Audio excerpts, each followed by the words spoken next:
Welcome to the Yin and Fang podcast, where we explore the power of holistic health, food as medicine, and the practices that keep us and our family thriving. I'm Whit Farr, a board-certified dental specialist, and I'm here with my wife Heather, a holistic health coach. Together, we've learned firsthand how nourishing food, mindful movement, and natural practices can heal, energize, and elevate our lives. As parents of 3 young boys, we're committed to keeping our family healthy in the most natural way possible, from what we eat to how we care for our bodies. Join us each episode as we dive into holistic health, oral wellness, and the mind-body connection, sharing tips, stories, and expert insights to help you lead a balanced, vibrant life. So take a deep breath, settle in, and get ready to discover the power of whole body wellness with us here on the Yin and Fang podcast. Today's guest, super excited to talk to Ben Eddy. We've gotten to know Ben living in Austin and being members at 10th Planet Gym and meeting that crowd, and really just got to know you, Ben. And I have followed you on social media.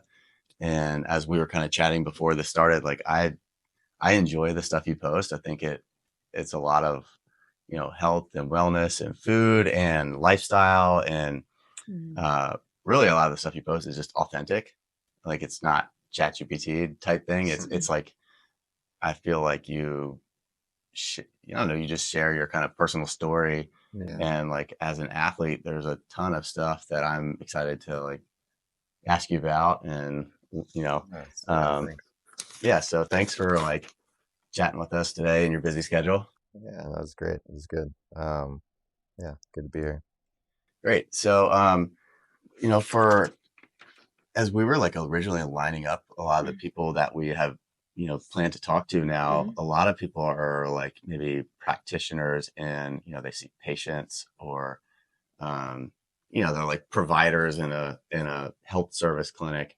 However, yeah, I like the stuff that athletes do, because they're kind of their own providers in a lot of ways, whether they're dealing with injuries or trying to like improve performance.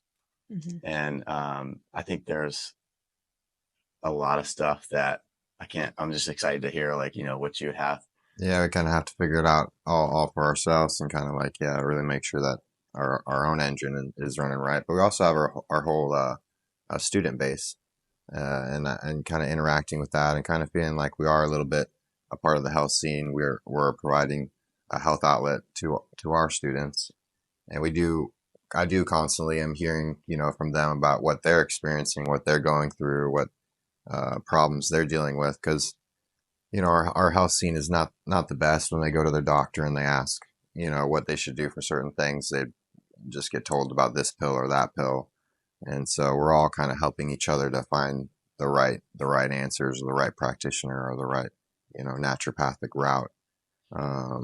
So I get to interact a lot with that, just by being in a gym that has, so many students, and also being in a community, kind of worldwide, of people that are interested in their health and trying to figure that out. So yeah, that's cool. So yeah.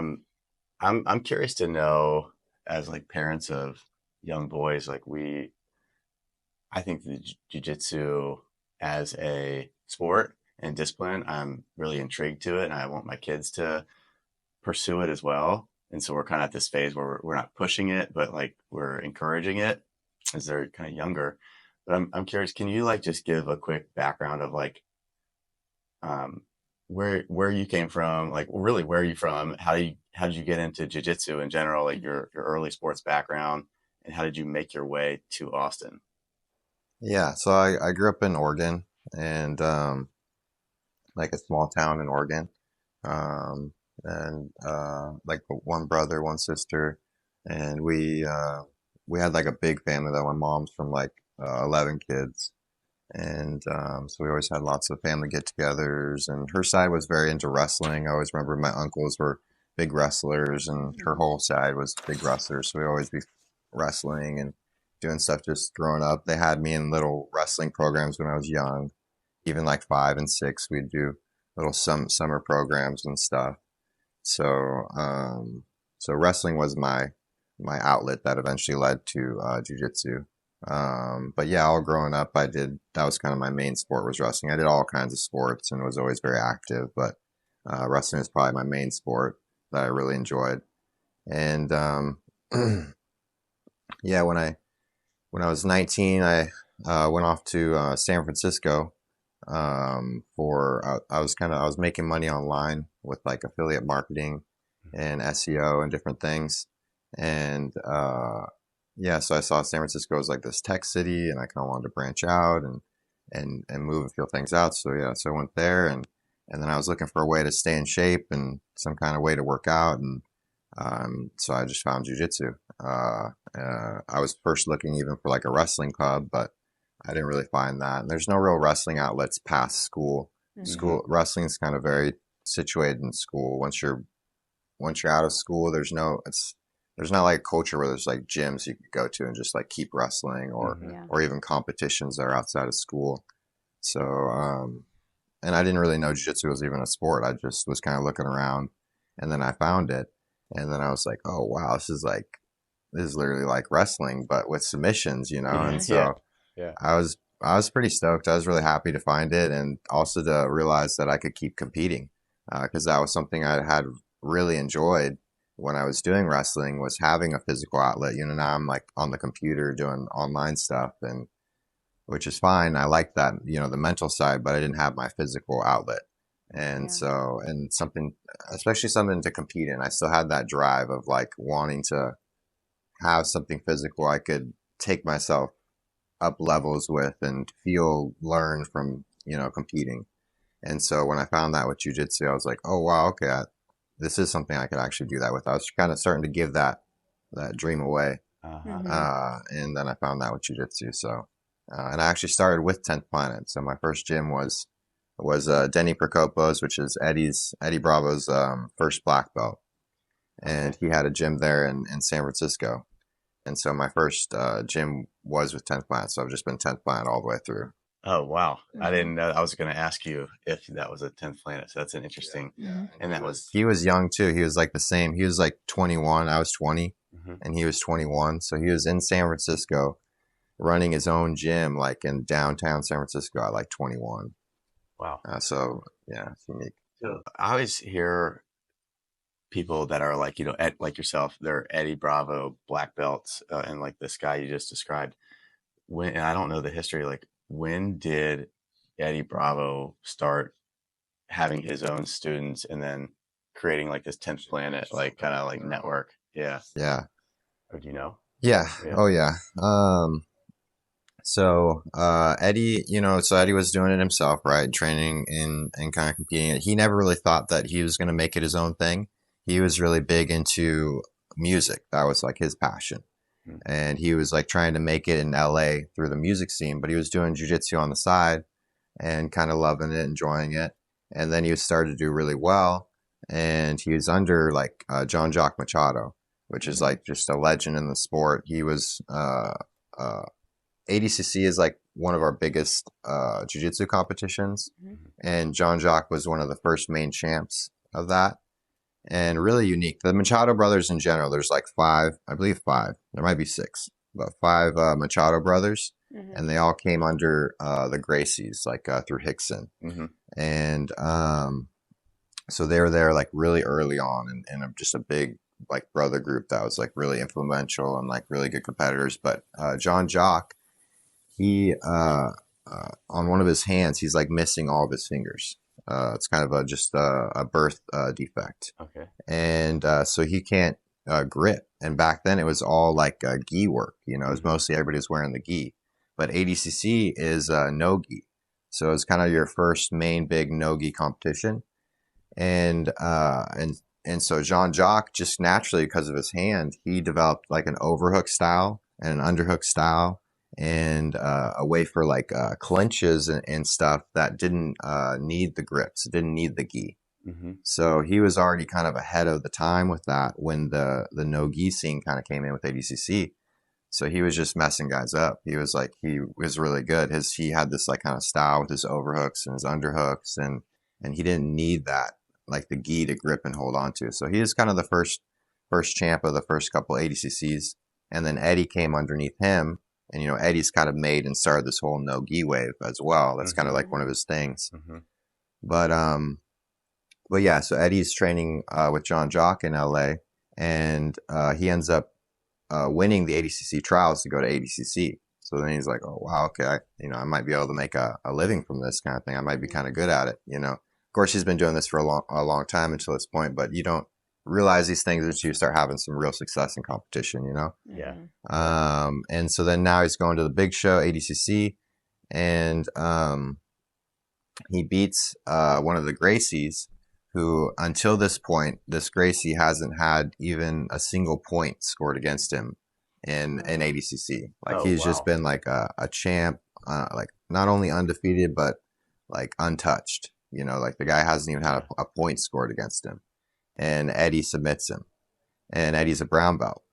And he kind of submits him a bit with his own like little style that he's got, So after that, it's like a big explosion of like, who is this guy and like what's going on? And everybody's on the phone calling like, man, you need to start your own gym. You need to like cash in on this, And so he starts thinking about these things, and that's when he kind of makes a switch and goes full time with jiu-jitsu, opens his own gym, and he's talking with Joe Rogan, and Joe actually gives him the name for 10th Planet.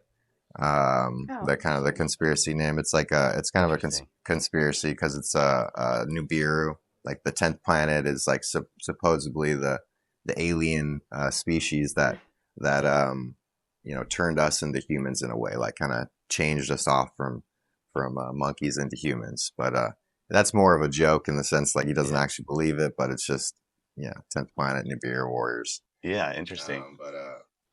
But yeah, so he got that name anyway, and just kind of started going, and it was working, and that was about 2005. So Denny probably branched off and opened his own school about 2011, maybe 2010, or maybe he was a little bit sooner actually, I guess. But yeah, so about Denny really got through his belts like kind of pretty quick. I think he is a black belt in about 4 years. So yeah, I started with Eddie right away. And then, by the time once you get a black belt, then you can open your own school. So basically that's kind of how it can happen. You're kind of running your school, and then you might not be thinking about that you're going to have affiliates. This is just your school. But once you produce that black belt, he now can branch off and open his own school. And so he could do it under his own name, or he could continue your lineage. And so that was none of those things where Eddie didn't really think about that or imagine that, but it just kind of naturally happened. He was 10th Planet just kind of became a thing of like that we wanted to keep going with and stay with. And so Denny made his as well, 10th Planet, and then so did the other guys who started branching off and making their own schools as well. They made a 10th Planet, and now it's an association. So that's interesting. Like the business story there too. But like it just started out as a tight knit group and a new style, and then it's like, oh, we have almost like a franchise opportunity, but like the best type of franchise when everyone kind of believes the same core stuff and is like super into it. It's a tribe. Group. It's a tribe.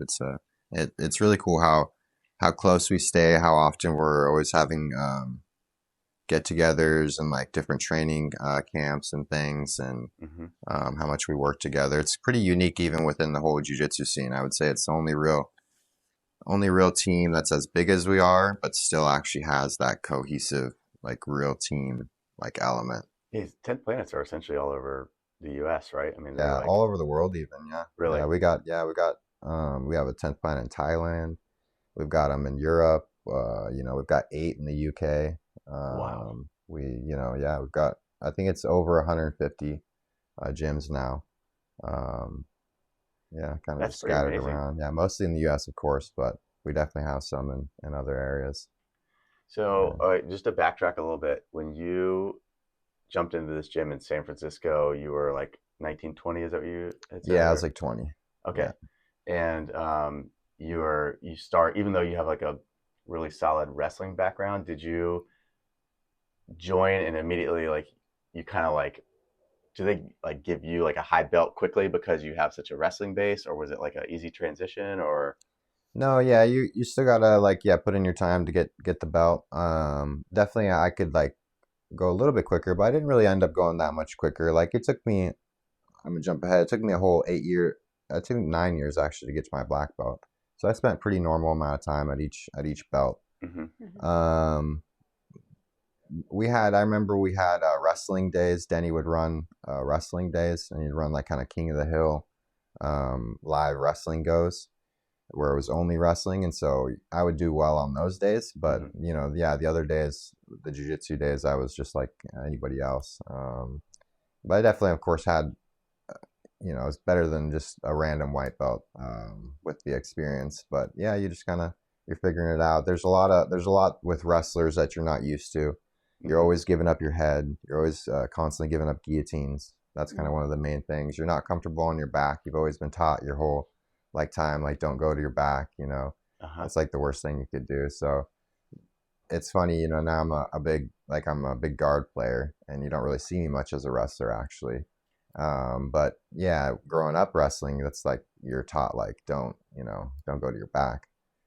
So at first I was the wrestler and I was the top player and kind of trying to be the passer and stuff. But And is that in wrestling? You're like trying to pin someone, right? You're trying to be yeah, on top and get the yeah, other guy on the trying to back. be So on it's like, top, put and expose their back to the mat. Basically, if you uh-huh. can just put their shoulders on the mat and hold for a couple of seconds, then that's how you win. Mm-hmm. So with jujitsu, kind of being on your back and in guard, it's kind of the opposite of like, of course, top is good in jujitsu as well, but bottom is fine as well. So it's kind It's of also like an attack, what you like attack yeah, position. yeah, And it's is a place that, you can attack from. Yeah, was that something? I know you're known for your guard attacks, correct? Like, so being yeah. on your Now I back am. and Yeah, being able to attack. yeah. Now I'm really known for my guard. I really made the switch. I feel like for the first year I stayed kind of the wrestler and the passer, but then I kind of just started to recognize and think after a year I was like, I'm at this 10th planet school. All these guys are really good guard players. This is like what they specialize in. I need to like stop with my wrestling and passing for now and just kind of really throw myself into the guard and spend a good segment just focusing on that, which is what you do always with everything. But once I did do that, then I just really, fell in love with it. And then I kind of just stayed in that section for a long time.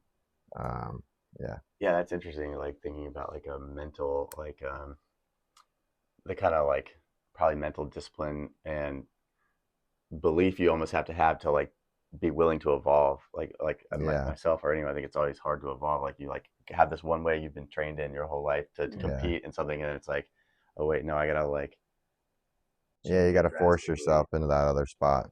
Yeah, and then I remember too, like he's a really like Denny's a really good rubber guard player, and we had another really good rubber guard player there, Adam Sacknoff.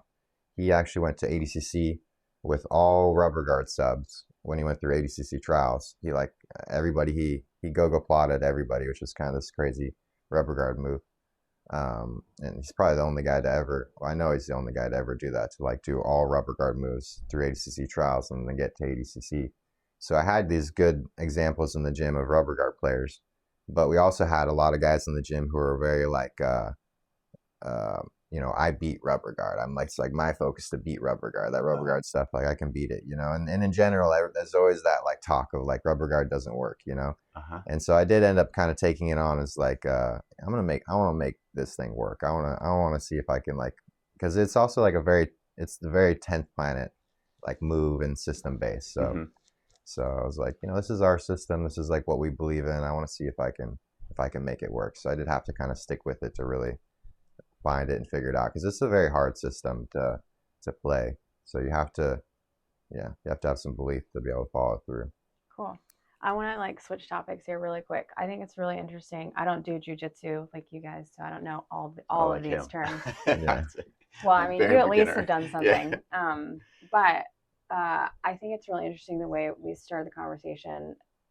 And I've always, or not always, but since my introduction to jujitsu, I think it's very interesting the focus on like holistic health that I think is really unique to the sport. I think most athletes probably have some awareness about it, but I think there's something, like you were saying, yeah, it's not just you as an athlete, but it's like the students that you teach and trying to navigate health, yeah. and kind of coming up with resources for naturopaths or nutrition or whatever. What do you think? Where do you think that culture comes from in jiu-jitsu? Yeah, it comes from, I think, this sense that jujitsu is a lifestyle. Mm-hmm. It's like really built into jujitsu. I guess through the Gracies and through the Brazilian kind of roots, they kind of built that, and they kind of like talked about that a lot and spread that jujitsu is a lifestyle. It's like a way of being, and they were really big with diet and health. They have like very big thoughts about how you should eat and how you should live. So we would hear that from the Gracies as well already. Mm-hmm. Um, and we always hear about it being a lifestyle. And at first, you don't really get that, and of course, if you're just kind of a hobby practitioner, it's just a part of your life. But for us who are actually competing or teaching and coaching, yeah, it does just become our whole life. It is like and so it does, and you just start looking at the world through different eyes because you're grappling so much. You start. It's interesting. I'm broken away from a typical job or other kind of spectrum. The way I live and make money is by how healthy I am, by how strong I am, Mm-hmm. by so once you start to realize those things, it's like, oh, that is like literally how I perform and how I do. I'm getting paid or I'm getting a focus by just my health, so I can spend as much time as I want in making sure I'm strong and healthy, and that's is what I'm doing. It's basically my vocation. And and also you just end up realizing pretty quick that the only thing that keeps you on the mats is by being healthy and not getting injured. Everyone that you see that that doesn't make it or ends up kind of falling off, it's usually because some injury happens. Mm-hmm. And so you need to like there's a lot of lessons you have to learn with not being too tense and not wanting that submission too much, and going after things too. There's a lot of rounding on you that happens, um, to make it so you're not injuring yourself or injuring your partners. Mm-hmm. The partner work is the really, I think, unique element. You go take yoga or you go to the gym and lift or you do any of these other kinds of things, and there it's just you doing that. You might be in a group or a room or a place with everybody who's doing the same thing, but with this, that partner element, there's such direct feedback constantly between you and the partner, and you both understand you're both taking care of each other, and you're aware of like you don't want to get hurt and they don't want to get hurt, and so yeah, that just keeps on end up teaching you how to move and act and be in a way to where that's where you can make sure that happens. So you're trying to be safe for yourself and for them. And yeah, you just kind of keep on noticing how you perform, and that's related to your diet, and that's related to your sleep, and that's related to, and so it slowly starts waking you up to these things. This episode is brought to you by Yin and Fang toothpaste. Yin and Fang toothpaste is 4 ingredients: coconut oil, baking soda, cacao butter, and nanohydroxyapatite. It's non-toxic. There's no preservatives. It has a low abrasivity, which preserves your teeth. It's supportive of the oral and gut microbiome, and it's remineralizing.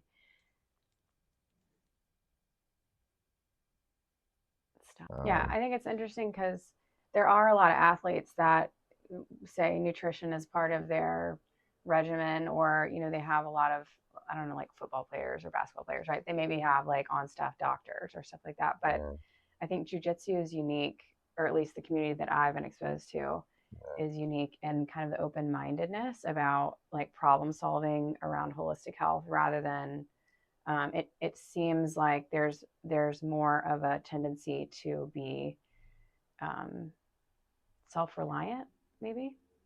yeah, it is interesting because I mean, yeah, any athlete is gonna, it's all everything I said is the same for every athlete. They Mm-hmm. need to be healthy to be able to perform and do all these things. So why do we take that on maybe somewhat more than others? And yeah, I guess it just somehow has to do with that lifestyle aspect, the Mm-hmm. how that is for some reason so woven into our thought of jujitsu is as it being a lifestyle. And I guess probably the other element is the way that our gyms are, the way that our gyms are, they just are such communities. Our gyms are always such communities. So if you're on like the football team, you know, especially if you're a professional athlete, you're just interacting with other professional athletes and you're just on that team, and that team's against these other teams. So you don't have that aspect of like, you know, the white belt that comes in and that he's your student and you're, you know, he's in your hands as well, you know. So you know, I'm an athlete trying to compete at the highest level, but I'm also a coach that takes care of people who are just trying this out for the first time. And so I get exposed as a person to all of that. You know, it being a family gym, and you are rolling with everybody, all kinds of levels. That's really unique. Like you don't have like Michael Jordan does. Like it's kind of, that's another saying within our sport is like you don't just go roll with Michael Jordan. You don't just get to go play with these guys who are the best in their sport. You don't get to play with them. But in jiu-jitsu, you do. Like the gyms are open. The business model is open. We run gyms and we roll with everybody. And so that's a really unique aspect. That probably has a lot to do with it as well. We're just naturally in that environment where we have that student base and we need to be looking after them and looking after ourselves. And so it creates that cohesive unit and gets us thinking about those things. Whereas if we were just the professional just on our own, then we probably would just be more just thinking about ourselves, or you know, maybe we'd have a bigger ego because our ego wouldn't get played with that much, and so we could just think, you know, because a lot of guys do make it. You hear about these guys all the time that are eating McDonald's and whatever else, but they're the highest level athletes. I've heard about all kinds of different Olympians that are eating McDonald's and different things. Their diets are not great, but they are somehow able to still perform and get it done, and maybe they're able to insulate their ego in a way easier because they're just their own professional and they show up to work. They show up and do it for themselves, and they go home and show up, do it for themselves. Versus, yeah, we're going to a gym and we're working with the whole student base. Yeah, and also I think a lot of those sports have a finite time limit. You know, like you only have to keep your body. Right. Most of them burn out. Right. It seems like in jiu-jitsu, it's like you're in it. Yeah, that's probably actually more right? why the lifestyle wording comes into, because that realization of or in just the reality of like, yeah, I'm gonna keep practicing this for my whole life. Right. Yeah, versus I'm gonna only have this small window to compete in, so it's just a part of my life. Yeah, because that kind of stuff catches up. You know, if you eat McDonald's every day, like at some point, even if you are in the top of your sport, it will catch up to you. And you kind of referenced how, if I heard you correctly, you haven't had any. Have you had any like major injuries? And then tying that in with like this community talk, like what I've experienced, I mean, like anyone that's doing jiu-jitsu is going to be battling some type of maybe minor injury or strain. And so like, it's like, as you roll with somebody, you might, my neck's killing me or my knee or whatever. And so someone might reference, oh, go see this person. They'll help you with that. Or have you tried this? Like, as well as you take care of your body, like, I mean, are you constantly dealing with, nagging injuries? Like, is it a nonstop battle? Or have you had any major injuries? No, I do really well with not allowing myself to let injuries nag. But it's not always been like that. When I was like coming up, I was a lot more, I don't know, I would let things nag, or I was more aggressive going after things. And so I did have some more bad injuries coming up. Even when I was a brown belt, I broke my arm once in practice. And it was my own move, my own doing. I was just like in mount and squeezing on this move, trying to like put it in. And I literally just squeezed too hard, and my own bone broke. You know, just like popped in half, like full break. Yikes. And so that was a real like kind of mental hit of like, whoa, like you can do that. You're like capable of that. Like you gotta like, you can't squeeze as hard as you want. You have to like, there's got to be a limit. And so another big one that happened to me, I feel like, was when I got to roll with John Jock for the first time. He was like 50, you know, and I was like 30, and he pretty much rolled me up, you know, tapped me out. and that was like a nice like big like, and he's so healthy. He's like, he takes such good care of himself. He's like still like really healthy, and yeah, rolling with us at 50 and can beat us. And I watch him do the same thing with Gio and the other guys, and I'm like, man, this guy's 50 and he's still beating us. And so that was a really good like hit to my thinking, because I was also thinking in that window still, and I was like thinking, oh, this my competition window is this big, I maybe only got a few years left, but then when that happened, I was like, whoa, I could actually be my best version when I'm 50. I could maybe still have another 20 years of up, not not even hitting the slope off, if I just take care of myself and yeah, be longer term with my thinking and with my training, and also just seeing how he was with how slow and like uh, just the way he brought himself to his roles on the mat. He didn't have to be fast and strong and do these different things, but to still win. Um, so yeah, and we have people like that. We have so many people like that in the sport that you can interact with, that you can actually roll with, and so they do have that effect on you to show you that, wow, you can roll that long into your old age, to be able to take care of yourself. So I do a lot better now with I don't let any kind of injury nag. If I have something that's there, then I take some time off, because I think everything's like that little splinter in your windshield. If you got that little crack, it's gonna grow. You might have just a little thing in your wrist, but then you keep on going through it, and then now it's in your elbow, and then suddenly it's in your hip. You got that thing in your foot, and then that travels to your knee. These things travel so quickly. So I do a good job of not letting anything get chronic. Do you have any like regular routines that you do to, whether it be sauna, massage, myofascial, like, do you Yeah. have like a routine built into your week that even if maybe you don't have an injury, you're just doing Yeah. as maintenance, then like what would that look like? Yeah, I use the sauna a lot. I'm always using the sauna. I'm always getting lots of Oh, wait, movement when you and say yoga. sauna a lot, like daily or like, Yeah, I'm just I curious. do it at least 4 times a week, I would say. How long do you typically try to go? I typically will go like 2 sessions. Like I'll hit like I'm using On It right now. And also I'll go sauna for like 25 minutes or so, 20, 25 minutes. I can kind of be like too hard-headed, and I can push myself way too long. So that's like something I have to like kind of check, because you can just dry yourself out in the sauna, and it's not, just like pushing yourself in there, that's not doing you any favors. So try to keep it, yeah, 20 or 25 minutes, and then go hit the cold plunge, and then come back. I love that flush aspect of the cold, and then you come back to the hot, and then go to the cold again, and then you come back to the hot. So I like to just do 2 and 2 usually, and try to at least get that in 4 times a week or more. Every day I'll try to do it every day as well, but at least 4 times a week. When did you like incorporate that into your routine? I've been doing that ever since being here in Austin, having On It right across the street.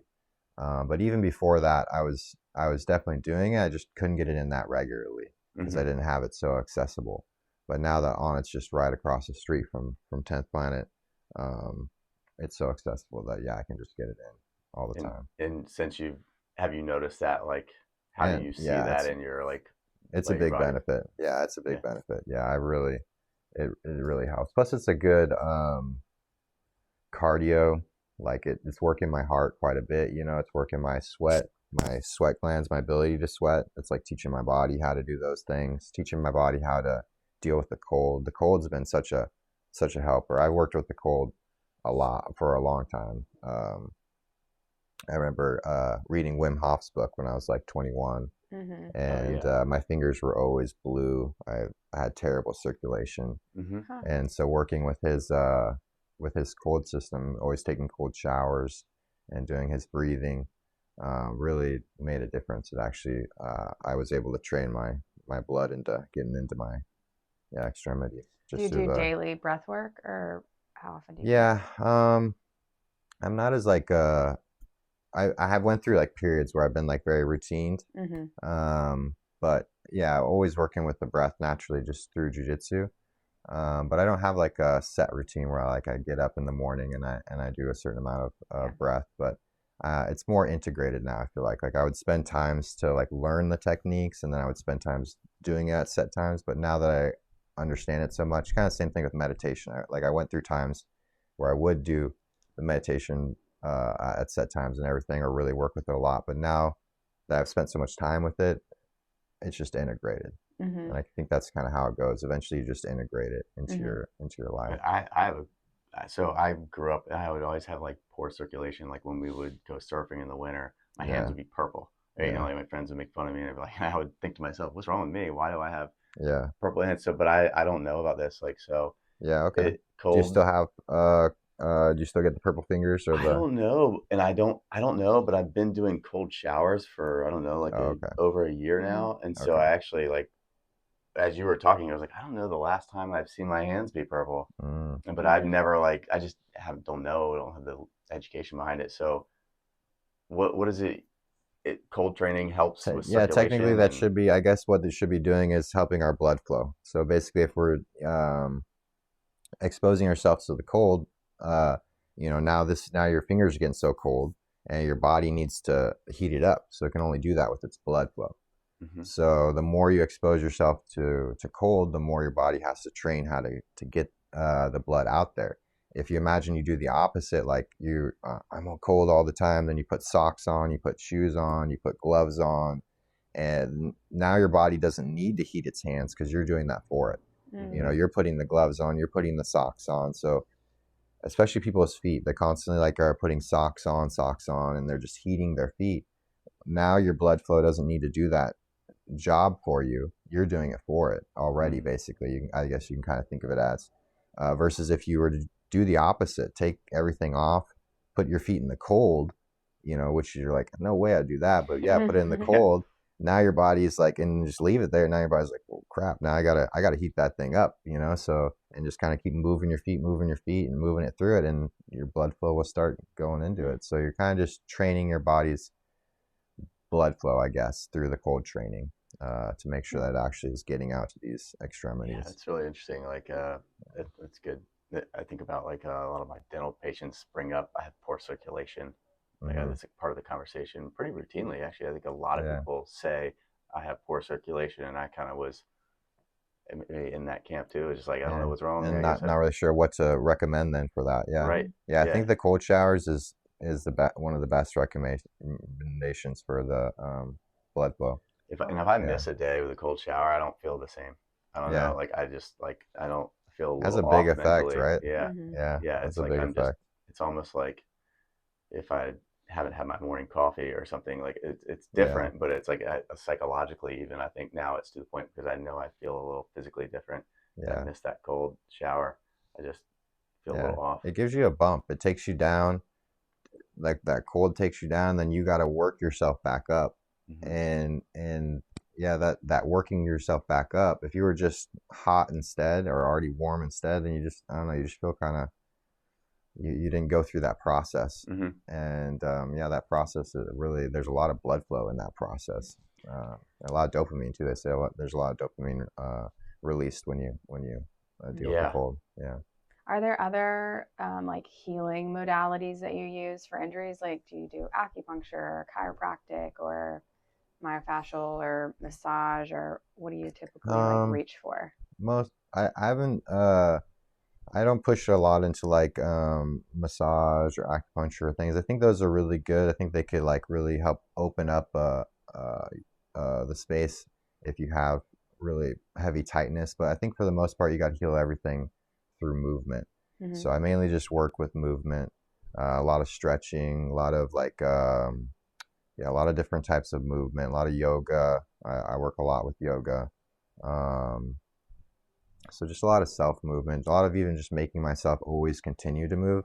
At first, like it was, you go to training, you work really hard, and then you're dead. So you come back, you sit for a while, or you lay down or something. So it's a lot of like hard work and then nothing, and then hard work, and so, but then you got to realize like that's not good. That's not helpful.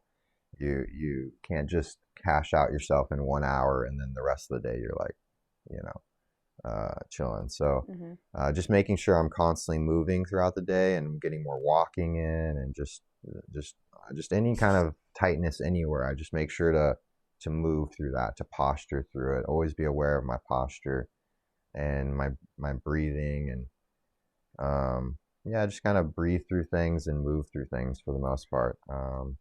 What kind of yoga do you practice?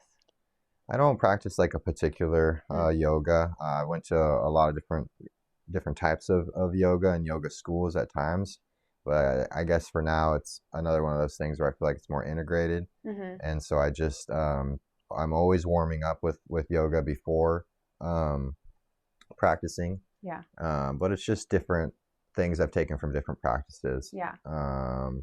And also too, at this point, I can just feel what I need and just breathe into it, you know, and just go through, you know. So I might be actually hitting a yoga pose or something that is from a certain yoga, or I might just be hitting something I'm making up that I'm just feeling like I need at that time.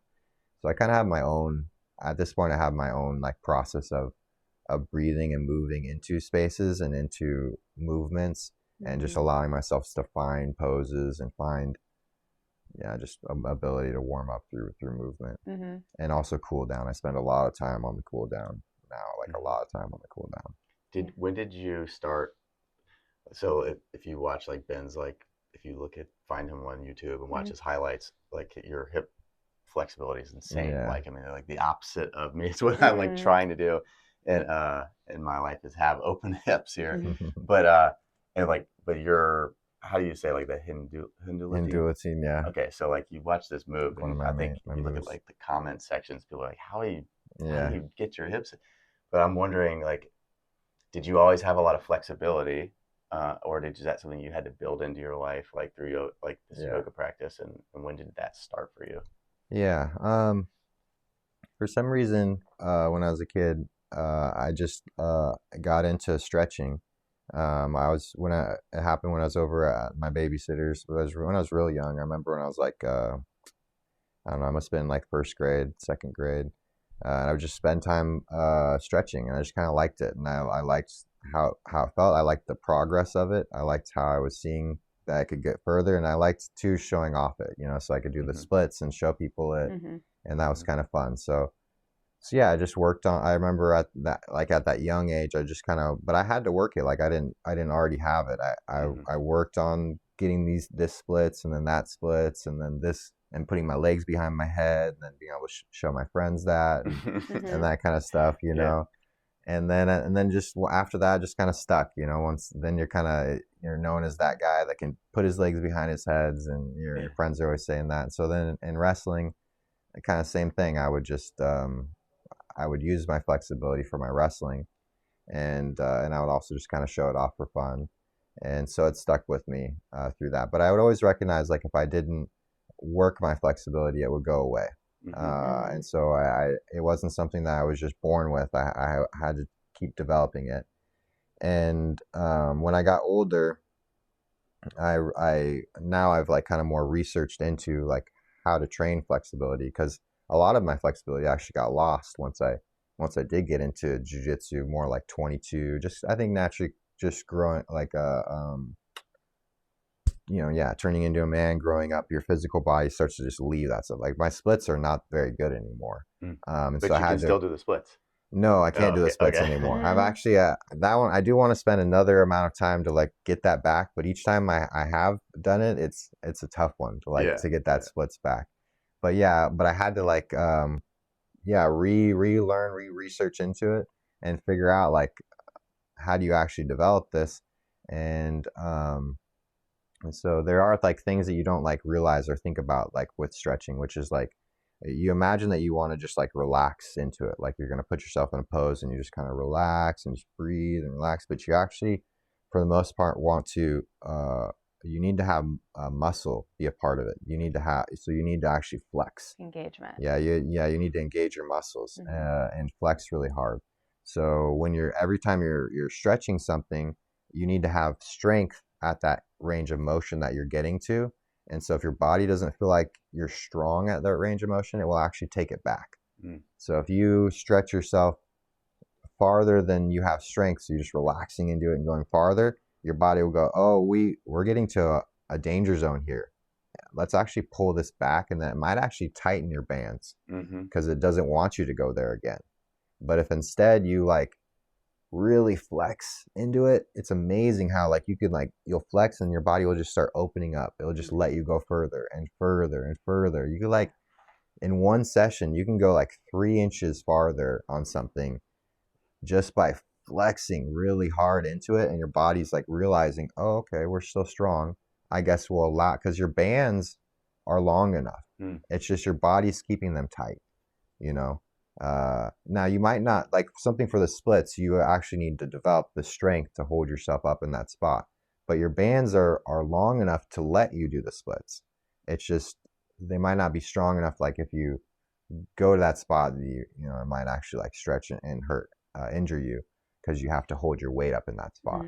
Whereas other spots, like where you aren't holding your weight up, if you could just squeeze into it, then your body will just start to open up the bands and allow yourself to get longer and allow yourself to do it. So like one, for example, was like, I feel like the best one to feel that out is just your little, like this one right here, like your little butterfly kind of one like this. Butterfly and you legs. just kind of, pushing your knees down like this, and you just really squeeze up into your hands. You can like just see yourself gain inches. You might be here, and then you're trying to relax and it's not working, but then you squeeze and you push, and all of a sudden it's just opening up, and you can go all, like when I figured that out, I was able to go from like, 4 inches off the floor to just literally pushing it down into the floor in one session. And I was like, whoa, this is crazy. I love that you're talking about this. I need to get you, first of all, you just explained the way I teach yoga perfectly. I love this. Wow. I need to get you into one of my classes. I think you would really like it. But that's Nice. how I Okay, teach. you teach yoga? Okay, I cool. do, yeah. But it's like a power vinyasa class. Nice. And that's what I explain at the beginning of every class, is that it's not, like, we're going to be engaging so that we can stretch, because it doesn't work without that. And like the old philosophy of yoga, where you just kind of like pretzel yourself into whatever and hold it and just without engaging, is dangerous.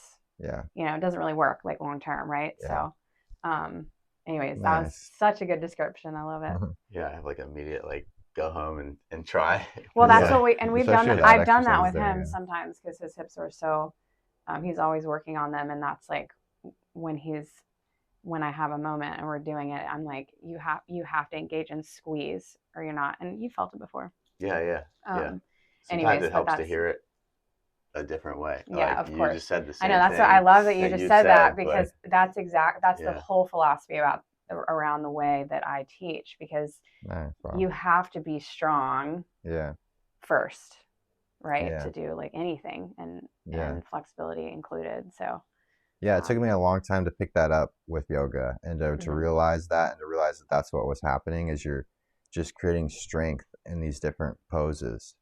You're not, I just think about it as like relaxing and stretching into it, but no, you're creating strength at that spot. You're strong there. And that's what then ended up really like attracting me to it. Because now I'm holding these different stances and places with strength. So I'm just making my body a lot stronger. Rather than, you think about it more as a meditation type of practice than a strength practice. From an athlete standpoint, I think about like the best surfer that's ever competed, Kelly Slater, winning world championships into his 40s. And he is the only surfer that I can think of that I know has incredible flexibility.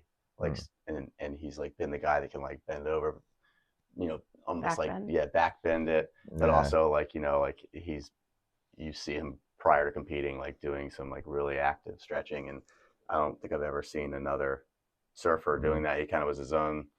Maybe now there's more, but like I think that's got to be part of his success for like winning for so long, is maintaining this like range of motion too. I think it makes a big difference. Okay, so we talked about movement and how important that is for kind of like healing and keeping your body fit. What about, and we kind of touched on the philosophy of like nutrition kind of weaving itself through jujitsu. So how do you look at food and kind of what is your philosophy around nourishing yourself, I guess? Yeah. Um, yeah, it's been a whole like big long process, as it is for all of us. There's so much that we're like figuring out about diet. It's so interesting how um, we are in this like place now where we don't have that much. We're all just like this guy thinks this and this guy thinks this, Yeah. and every day on Instagram we hear it's something else than we thought. You know, it's Mm-hmm. amazing the space that we're in. But so yeah, I was raised on all kinds of processed junk, and Mm-hmm. it took me a long time to until I like went out on my own, was in San Francisco and dealing with my own making my own meals finally, that I started realizing and figuring out how food is supposed to taste. I remember going to a farmer's market for the first time and actually trying those tomatoes and those like vegetables and things and going, whoa, this just tastes totally different than Mm-hmm. like, just your cheap grocery store kind of stuff. So just realizing how the food is supposed to taste if it's grown right. Just Mm-hmm.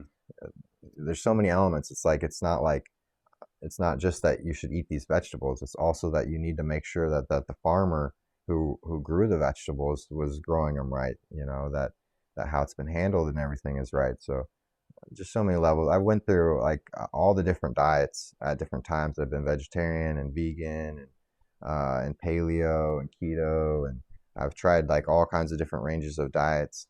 Um, Currently, I'm what they're calling animal based. Mm-hmm.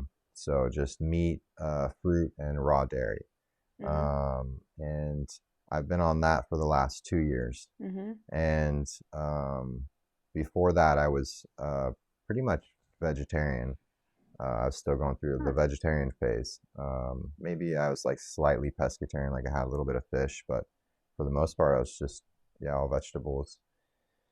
And and I felt good. I've been on no processed food for a long time, so I feel like that's like a big thing that like Mm-hmm. people don't realize, and that I would like want to even get out to people is like the baby steps that you're making. You don't realize how much there are just baby steps. Like they're not. You haven't even entered the pool yet.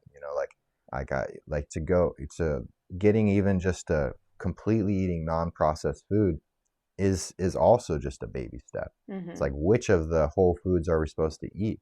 That's the biggest, hardest like question there is that we're dealing with. So for this longest time, it's like, yeah, I've been eating whole foods, but which ones? And should I be vegetarian? Should I be paleo? Should I like Mm-hmm. which ones? Also in what order and how much? Playing with like intermittent fasting or not intermittent or small meals all throughout the day. There's so much variety in how you do the whole foods, and I feel way different throughout all of it. So it's like,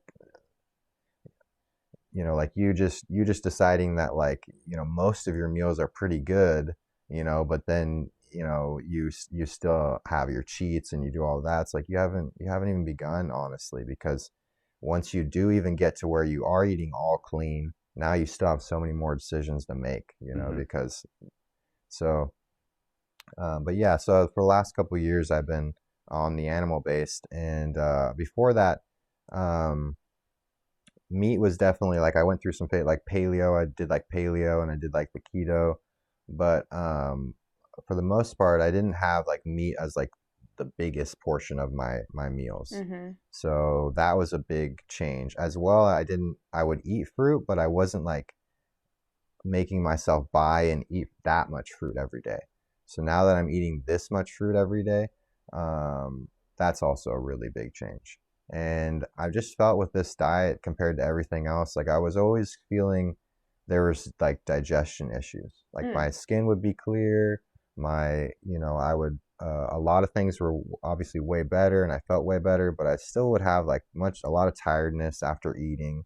I Mm-hmm. would have to sleep, I always felt like there was always still some like digestion kind of like feelings or issues. And so for me, yeah, getting rid of the vegetables and then eating a lot more fruit and meat, it did just like clear all that up. Like I have no problems with digesting meat Mm-hmm. or fruit. It just goes down so easy and so smooth, um, and my energy levels are really good afterwards. Mm-hmm. So And it's yeah, amazing how many people you hear with these similar stories of having, like, whether it's a severe IBS or something, and they've switched over to like a diet like what you're describing, or like a yeah, primarily meat-based diet, and they're reporting like major improvements. yeah. So Yeah. like, what would, I'm curious, like, for example, what's a breakfast look like for you? Do you I like to I like to just have a little bit of fruit in the morning. I don't like to have any meat until after I've trained. okay. So in the morning, I'll just have a little bit of fruit. Sometimes I make that a shake. Sometimes I feel like I get too much of a spike from a shake and uh, it's too broken down. I like just eating the Mm-hmm. full fruit. But sometimes I do shakes, sometimes I don't. I'll drink the raw milk, drink a little raw milk. Right now I'm having, this is broth, some bone broth. Mm-hmm. So I'm always having some broth going. I'm always have the crock pot going, and have some bone broth on there. So I usually I'll have some broth in the morning as well. So something light like that. That's not the actual full meat. I feel like the full meat in the morning, especially when I'm going to train, it's too much for my stomach Mm-hmm. to process or to kind of deal with. I don't really want something that heavy in my stomach yet if I'm going to still train. So then I wait till after I've trained. It also feels like I'm earning my meal that way, Yeah, yeah, yeah. So I go, I work hard, and then I'm hungry, and then I come back and I eat a big meal. Mm-hmm. So it's kind of, yeah, lighter breakfast like that, and then a big meal right after the kind of noon session. So I have a Did big you meal about 1. so did you shift the way into kind of, you said you tried, I think this is like so common for most people, once they kind of connect the dots to what they're eating might be affecting the way they feel. Hmm. Um, there's like a progression where you're trying all the different diets Yeah, depending on who you're influenced by or whatever, is depending on where you start, right? yeah. So was there something going on, or was this just kind of a natural progression being in the jiu-jitsu community where you got curious about moving away from processed foods, or were you trying to kind of heal the way you were feeling? I was really unaware. It's amazing to look back at how unaware you can be of something so basic, you Yeah. know. But I was really unaware. The only reason it hit me was because in San Francisco there was this really nice farmers market just right outside my door, Uh-huh. and so just walking by it all the time, and it was just a nice place. And so I ended up, yeah, just getting some of the vegetables and getting some of the stuff, and just experiencing tasting it and how much better it tasted Mm-hmm. just kind of hit me. And so that just was kind of my first intro to that, because I was very set at, like, I don't like these things. I don't like tomatoes. I don't like broccoli. I don't like, I was very kid Mm-hmm. and all Mm-hmm. of that still. So that reaction of, like, oh, well, if it was grown right and it's good, it actually tastes good, helped me then start breaking down other barriers of, like, well, okay, maybe I don't know any of this stuff. And then, Yeah. so then, yeah, just cooking for myself. And so that just kind of started the process, but it was very, very, I still didn't get anything. And then, yeah, just kind of following different influencers talking about different diets, and then kind of looking at realizing I'd never even been told. Like, I've always grown up with my acne. I had constant acne on my face and everything. Mm-hmm. And we would go to different people to try and figure it out. And not a single one of those people told me that maybe it was in my diet, Right. So then, yeah, kind of reading and kind of figuring out, well, maybe that has something to do with your diet. So then it was kind of more for that than it was like my athleticism, Yeah. And so then that kind of helped me. And because I was enjoying these vegetables, I was kind of, at first, I was more pulled to, like, vegetarian and just eating more vegetable based stuff. And I would still have some meat, but I was more, yeah, pulled to these vegetable dishes and kind of feeling like they were what was healing me. And then they were at the time. Any kind of, just getting to any kind of unprocessed Right. diet Mm-hmm. is good. And I do think people can make vegetarian work for them. I think they can make any kinds of non-processed diets work for them if they Mm-hmm. do it right. Um, but yeah, it's kind of just that slow process for Mm-hmm. me of, like, of realization, and just, we're just not told. We're just not told these things. And if we're not told them, we just somehow we don't realize it, even though it's so obvious. Right. I feel Yeah. like Isn't there's that so wild? many things in life that we like debate about, like which one is best. Like we could carry this conversation over into a lot of other like like arenas, like whether it's like even in, like within dentistry, there's like, oh, if you're going to restore someone's mouth, it's got to be like this camp does it this way and you got to Yeah. do it here. But then this other camp also has a ton of success.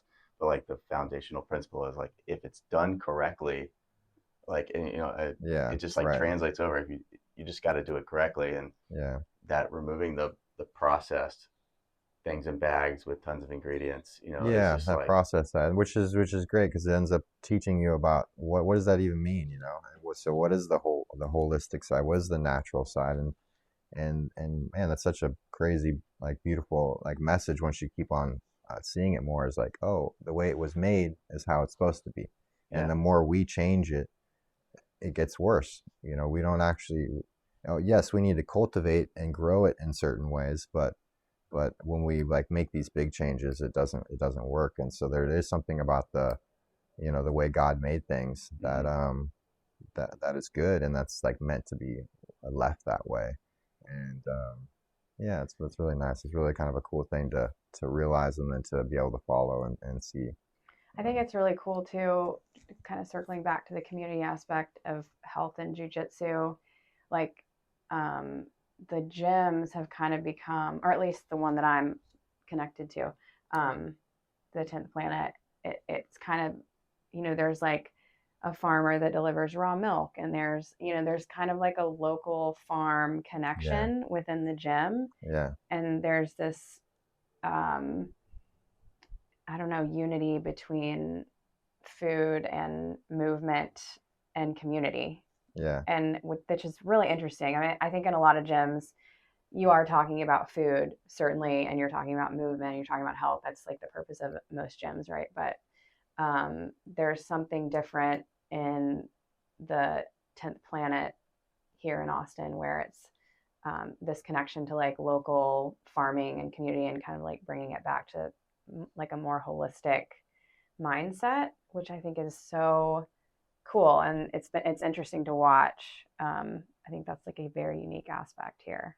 yeah. I think it's really. I think we are pretty like unique with that. I don't know any other gym that's selling like raw milk out of their gym. So it's a cool space that we're like feeling out, and there's so much room there. There's so much room, and I'm really, like, I was like, when I went to San Francisco, I was big into tech, and now I've been kind of like feeling out, like, for a long time I've been like thinking how I can like kind of bring that back, and what can be done. And there's so much room and opportunity for these, like, we're like tribes. We're like, each of our groups are like these little, like, kind of tribe groups. Even on it's got their tribe, and you got Kuya there, and they got their tribe, and each Yeah. of these like kind of groups, they got their members. And there's so much we can unlock with our group buying power, and so I really want to see us, and we're already these places that are thinking about health. So we need these groups, these tribes, all these different places that are like this. We need to connect them to the local farmer. Like, that's the connection that's like really missing. Yeah. And if we could if each of those places could just have a fridge and a freezer, then the Yeah. farmer could just be dropping off their eggs, their meat, their everything, and people could already be pre-sold into it. They could, as members, they could buy in on a whole cow, but split it up. Maybe they don't want that much. Most people don't, and it's so hard to talk to each other and figure out, oh, okay, you get a quarter, I'll get a quarter. And then, okay, but what farmer should we go through? But if your gym's figuring that out, they already got the fridge and the freezer there for you. Yeah. And we just tell our members, hey, we're going into cows this month. So if you guys want, you can go even with just on an 8, you can go on a quarter, you can go on however much you want. It'll be dropped off at the end of the month in the freezer, and you can just pick it up with your name right there, Yeah. That's so. And just that whole, we need to unlock that group buying power, because, we're like 800 members or so. Like, if we actually talk them into doing that, we could buy 20 cows possibly from our local farmers, Yeah. and have them come drop that off. Of course, now we need a lot more freezers to be able to hold that, and for them to pick it up. But yeah, we can unlock that level of buying power for our local farmers. And now the farmer is getting, the money's going direct from our people right into the farmer's hands. And so they don't have to deal with the grocery store in between. Even the farmers markets are really tough for them. They got to, Saturday, they got to give up their weekends. They got to stay there all weekend long, and they got to sell to the individual consumer, and they have to mark their prices up a lot. So Right. the other thing is we can save our members money by doing this because we can get them the whole cow price. You know, Yeah. if we're buying 10 cows at once from a local farmer, he's going to be able to give us a pretty good price, Yeah. you know? So I think that's a really big step. I think moving forward is how can we unlock the group buying power? You know, even in other, I look at like churches. You know, Mhm. man, like how could we get churches to Yeah. use their group member base to Mhm. buy together on food and staple items and stuff? Yeah. Um, any group, any type of group, they should be able to use their group buying power to buy directly from their local farmers, from their, you know, there's other aspects I think too of life that you could like buy as a group from, but definitely the local farmer is a really good example of that. And then those farmers, they can come and just drop it off. That's the drop off point, which is the other big, I think, like kind of bottleneck in the price point for farmers is not only are they selling to an individual, but they, like, let's say if they sell online instead of the grocery store, now they got to ship it to Hmm. each person's house. Yeah. But if, you know, if you're the church or the gym or whatever, you only got to go, you know, you got 200 customers at one spot and you're just going and dropping it off at that one spot. Yeah. And so now your delivery, you don't have the delivery costs, you don't have the packaging costs, you don't have the so many, you don't have the middleman of the grocery store that you're losing money for. Yeah, that's a really good. So, I have this yeah. image right now of like a Texas cattle auction with like a bunch of dudes in cowboy hats and boots, and then like Yeah. you and a gi, or not even sorry, you did a rash guard, you know, a Yeah, and 10 a planet rash rash guard, guard, right? like Yeah. with your paddle, like bidding 10th on your planet cattle. orders this much. Yeah. Yeah.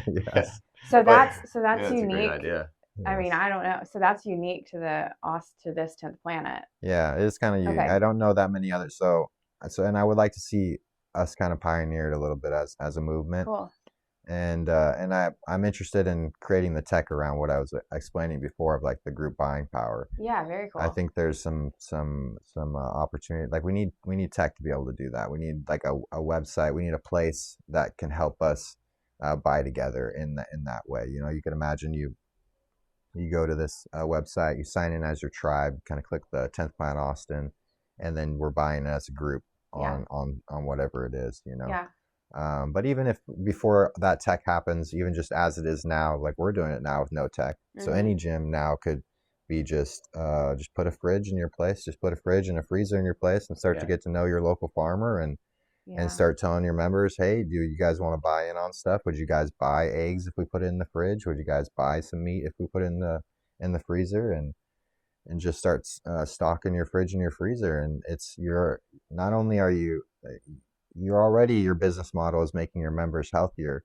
So now you're connecting them to your local farmers, and you're saving them on some money on some food probably Yeah, too. it's like an So extension of, what you think of or what I think of like in a gym is like they have like a juice and smoothie bar, but now it's yeah, also like meat and eggs and, yeah, yeah. and It's Yeah. your raw milk. actual Yeah. produce. Yeah, Yeah, yeah.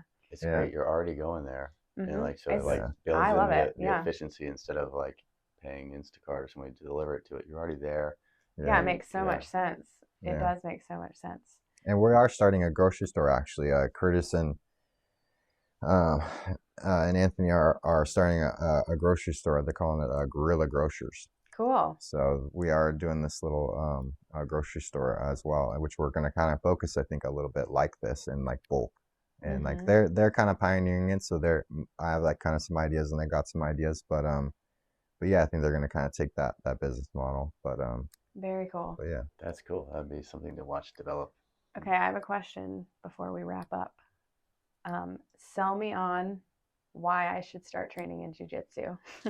Women in jujitsu is really my question. I feel like it looks so interesting. I'm kind of into the self-defense aspect, but I don't know. yeah, I don't know. The idea of rolling with a bunch of men doesn't really, yeah. and everyone says it's not a big deal, but I'm like, I don't know. Is it? Yeah, well, I can't. I'm not sure for you. You know, with that, to be honest, it might be a big deal. They are pretty sweaty. Yeah. So, but we do have ladies classes, and so you can Yeah. just roll with women. Oh, yeah, that's right. And so that is available, and you can also just choose always women partners, and women, and a lot of our ladies do that. They just take the women's classes and they just have women rolling partners. And I think that's great and really good, because it might be a big thing for you. Maybe you don't want to do that, and I can totally see that, to be honest. It's not a big thing. Eventually you kind of get through it, and especially if you start out with the women's classes, then it's easier to then transition afterwards to just rolling with everyone. Yeah. But yeah, you can start there. That's the easiest place to start, is the women's classes. And a lot of gyms now these days are adding women's classes that are even taught by women at the gym. Sometimes it's just the normal coaches, but a lot of times they are using as well their higher belt females to teach those classes.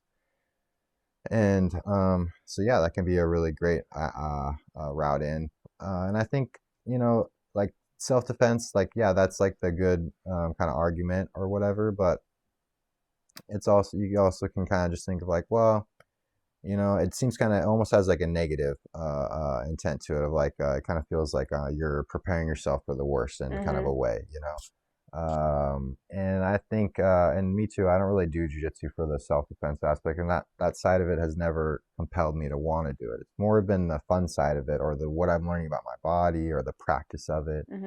So I would push more of those elements, just like you enjoy yoga. Feeling out, I think it's like yoga with a partner, like, because you're trying these moves that do take strength at these ranges and these positions. They're positions, and you're learning positions and holds and breathing through those things. You're learning all those same aspects. There's so much to jiu-jitsu, and the detail of like how to hold a spot and how to lean into a spot, and what actually cuts off that elbow, what doesn't. And it's it's very body based. It's really yoga with a partner. Yeah.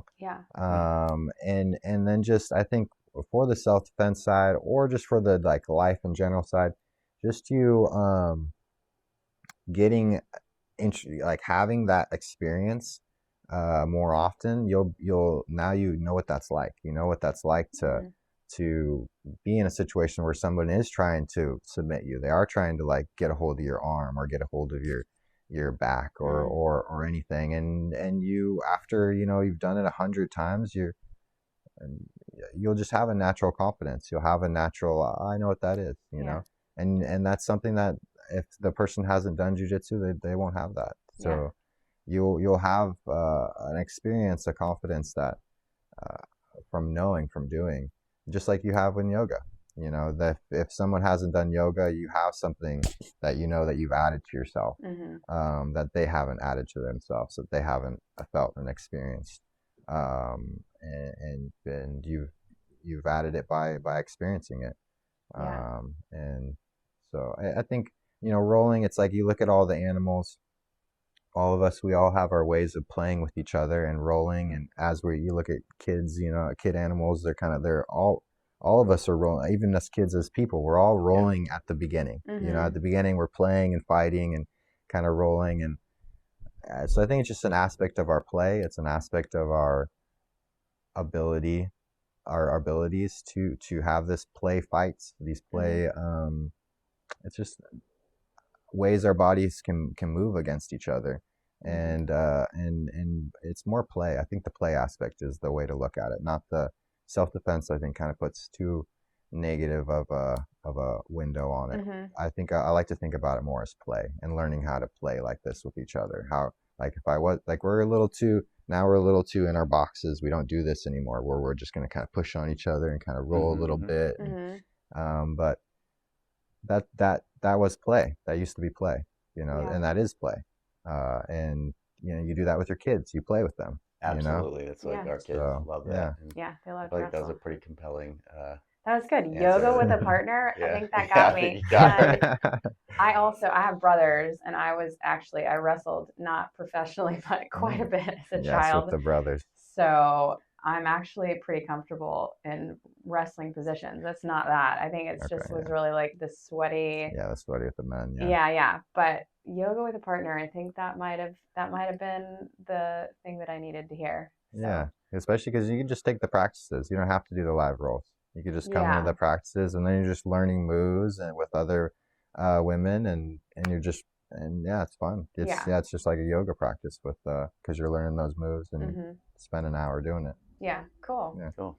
Well, Very cool. what do you think, guys? I think this is a pretty fun Thorough. conversation. Yeah, Pretty this was well great. rounded. You know, we Yeah, got so good. all the jujitsu, the nutrition, and wellness stuff, and Mm-hmm. Yeah, ended there with a wasn't new any other member things. at 10th Planet. Yeah. Where can everybody find you? Do you have anything coming up that you want to share or promote? Yeah, I'm on. So probably easiest on my Instagram, Ben Eddy 10p, Mm-hmm. EDDY 10p, and then I have a YouTube channel too. So Ben Eddy, I think right now it's like Ben Eddy Bravo. And yeah, so those two places are the easiest. And then I always have lots of competitions coming up. So lots of competitions coming up.